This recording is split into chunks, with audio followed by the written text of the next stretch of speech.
In 1943, American households with no farming experience produced 8 million tons of vegetables. Not on farms, not with tractors. In backyards, rooftops, window boxes. The USDA documented yields that should not have been possible under those conditions.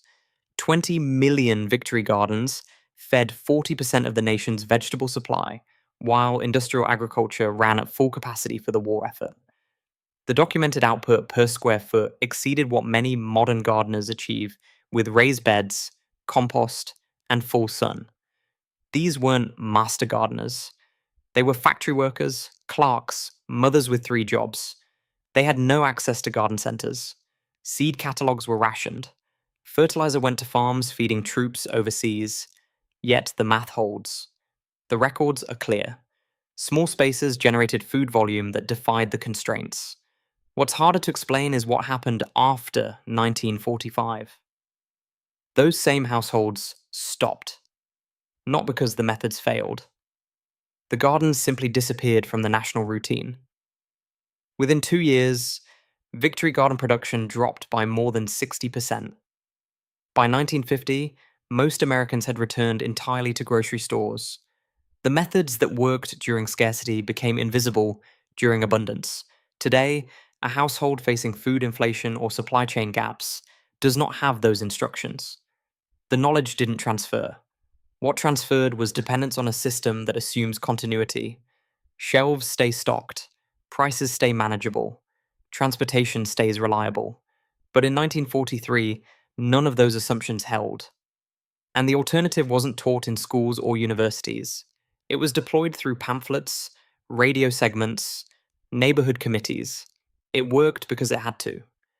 The question is not whether small-scale food production is viable under pressure. The records prove it is.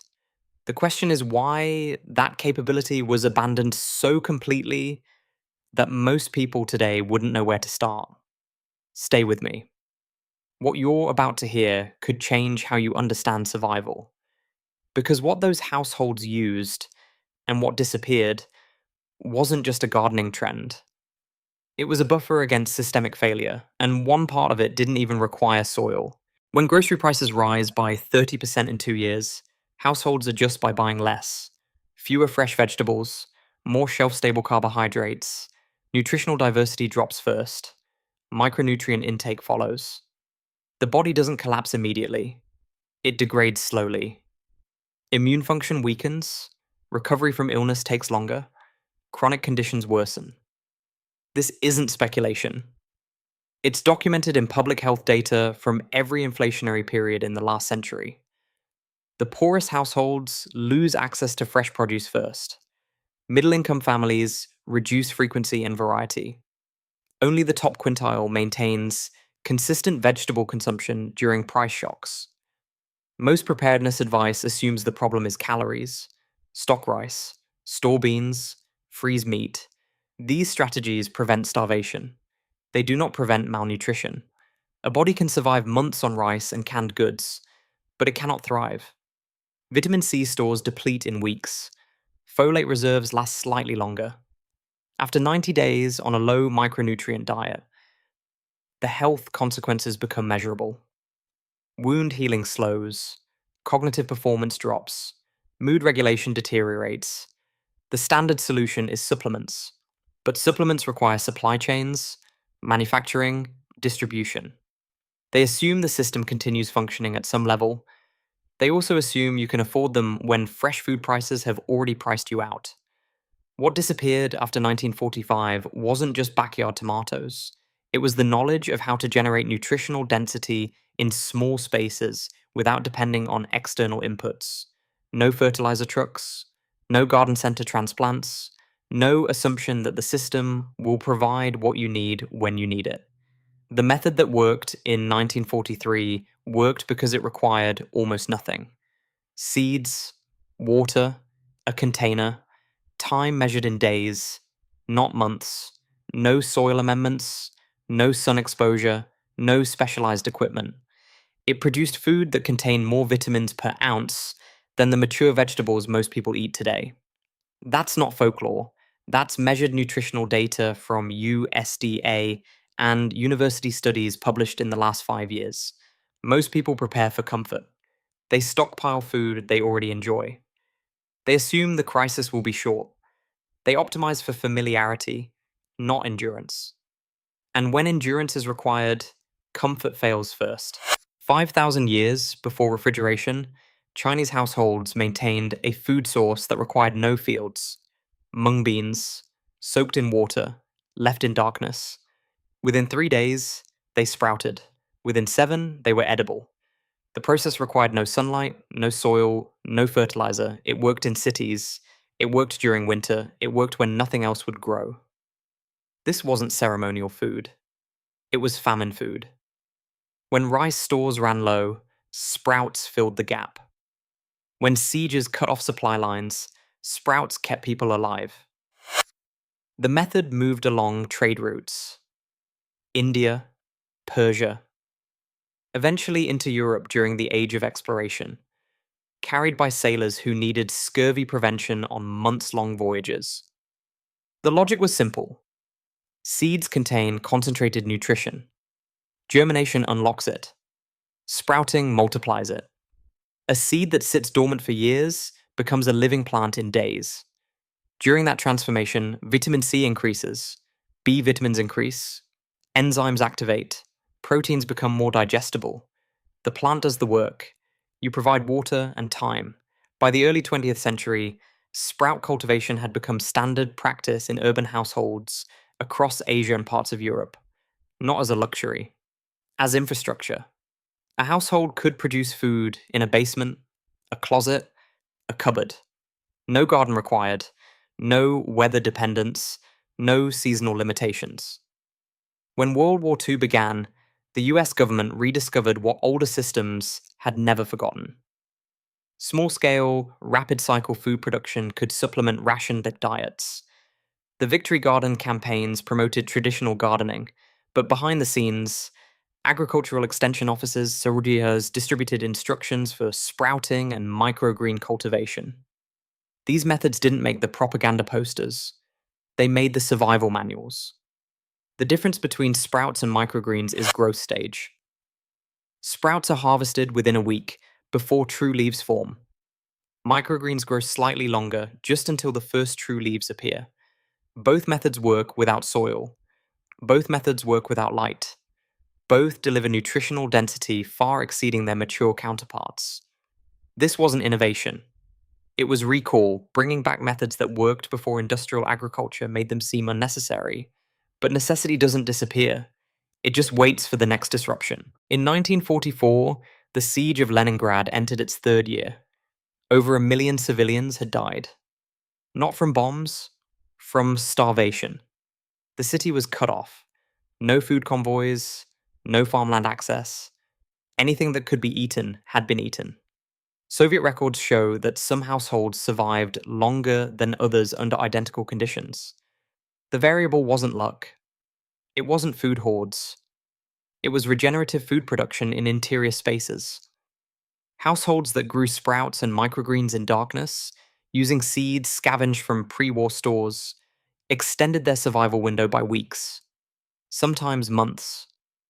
Not because sprouts provided full caloric needs, they didn't, but they provided vitamins that prevented the fastest forms of malnutrition-related death. After the war, researchers studied those households. They wanted to know what made the difference between families that lasted and families that didn't. The answer wasn't dramatic. It was incremental. Vitamin C from sprouts prevented scurvy. Folate from microgreens supported cell function. Iron bioavailability from germinated seeds kept oxygen transport functional. Small inputs. Measured outcomes. This pattern repeated in other crises. During the 1970s oil embargo, some communities in the Netherlands maintained localized food production using methods that didn't depend on fuel-intensive supply chains. Indoor sprouting became common again. Not as a trend. As a hedge. More recently, during the 2008 global food crisis, prices spiked by 80% in some regions. Households in urban areas of Kenya and the Philippines reverted to microgreen cultivation using plastic containers and municipal water. The method worked because it required no land, no equipment, no expertise, just repetition. The pattern is consistent. When systems fail, the methods that survive are the ones that require the least external input. No fertilizer supply chain, no garden space, no sunny climate. The process works in basements, in closets, in makeshift shelters. It works because biology works. Seeds germinate, plants grow, nutrition concentrates during the early growth phase. This isn't romantic, it's mechanical. The people who survived weren't heroes. They were households that remembered, or stumbled into, methods that didn't depend on the continuity of infrastructure. After 1945, American food production centralized rapidly. Farms scaled up. Distribution networks expanded. Refrigerated transport made fresh produce available year-round in most regions. Grocery stores replaced local food systems. The shift was efficient. It was also profitable. A household that grows sprouts in a jar buys seeds once. Those seeds produce food for a week. Then the household buys seeds again. The total annual cost is minimal. A household that buys fresh vegetables at a grocery store spends significantly more every week, every year, for decades. From a business perspective, recurring purchases generate more revenue than one-time purchases.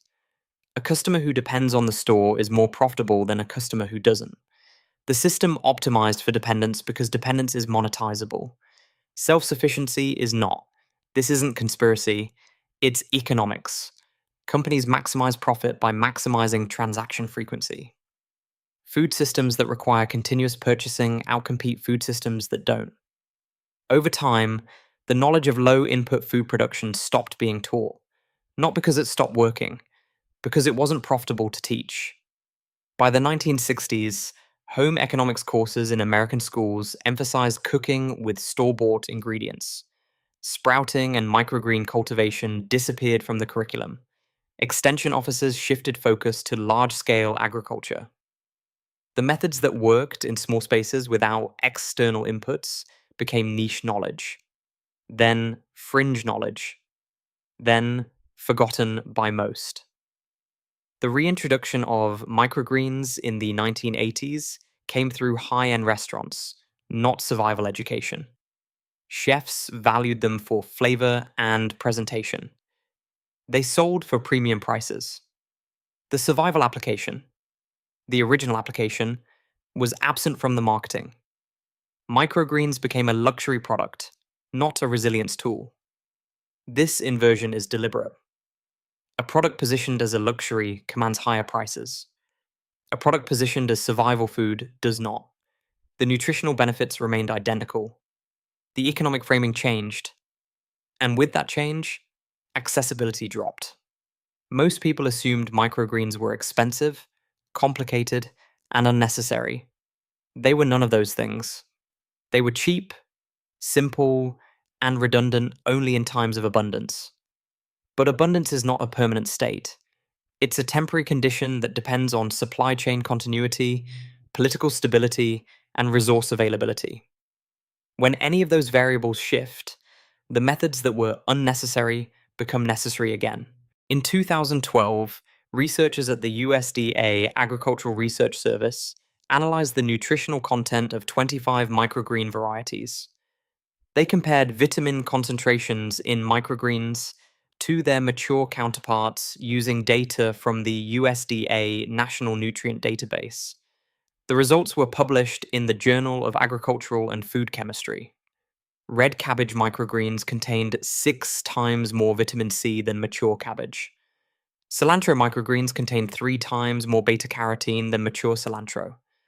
Across all varieties tested, microgreens consistently showed higher concentrations of vitamins E, C, and K. In some cases, the difference exceeded 40 times the concentration found in mature plants.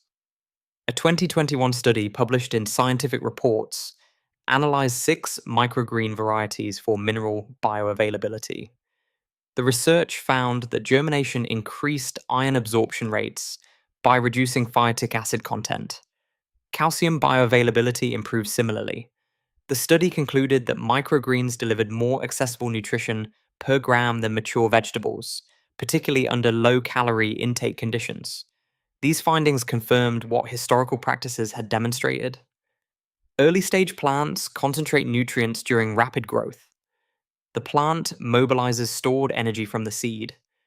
Vitamins synthesize. Enzymes activate.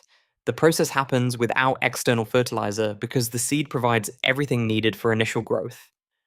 More recent research from the University of Maryland and Cornell University examined microgreen production efficiency. One study calculated yield per square foot over a 7-day growth cycle. Radish microgreens produced 1.5 pounds per square foot. Broccoli microgreens produced 1.2 pounds. The production cycle repeated weekly. Annual yield per square foot exceeded what most home gardens produce in mature vegetables over an entire growing season. The cost analysis was equally clear. Seeds for one tray of microgreens cost between 50 cents and $2 depending on variety. That tray produced between 4 and 8 ounces of microgreens. Grocery store prices for the same volume range from $5 to $12. The cost ratio favored home production by factors of 5 to 10. The science didn't discover anything new. It measured what already worked. Chinese households 5,000 years ago didn't need peer-reviewed studies. They needed food. The method worked. That was sufficient. Modern research simply quantified the mechanism. The vitamins were always there. The yields were always achievable. The only variable was whether people knew the method. In 2026, global fertilizer prices remain 40% higher than pre-pandemic levels. Diesel costs fluctuate with geopolitical instability. Droughts reduce crop yields across multiple continents simultaneously. Food prices adjust upward. Supply chains tighten. The system continues functioning, but the buffer shrinks. This is not collapse. This is contraction. The difference matters. Collapse is sudden. Contraction is gradual. Households adjust slowly. They buy less. They substitute cheaper options. They reduce waste. The adjustments work until they don't. The methods that endure during contraction are the ones that don't depend on the system holding steady. No fertilizer shipments. No fuel stability. No assumption that next month will resemble this month. The system optimized for efficiency. Efficiency fails under stress. Redundancy survives. A trash can in a closet growing microgreens is redundancy. It doesn't replace the grocery store. It supplements it. It provides vitamins when prices rise. It produces food when shelves thin. It works when the optimized system doesn't. The setup takes 5 minutes. Seeds in water. Container in darkness. 7 days later, food. Repeat weekly. The method scales to the space available. 1 container, 5 containers. 20. The limitation is space and water, not expertise or equipment. This isn't about abandoning modern systems. It's about not depending entirely on them. Dependence is fragility. Redundancy is resilience. The households that survive the next contraction will be the ones that maintained options. In 1943, 20 million households produced 40% of America's vegetables because they had to. In 2026, most households produce 0% because they, hey, don't have to. Yet, the records from 1943 are still accessible. The methods still work. The seeds still germinate. The nutrition still concentrates. The only question is whether the knowledge transfers before it's needed or after, because when it's needed, there won't be time to learn. There will only be time to execute. And execution depends on knowledge that was never forgotten, just quietly set aside. If remembering what was forgotten matters to you, subscribe to Roots of Survival. Every share helps keep this knowledge alive.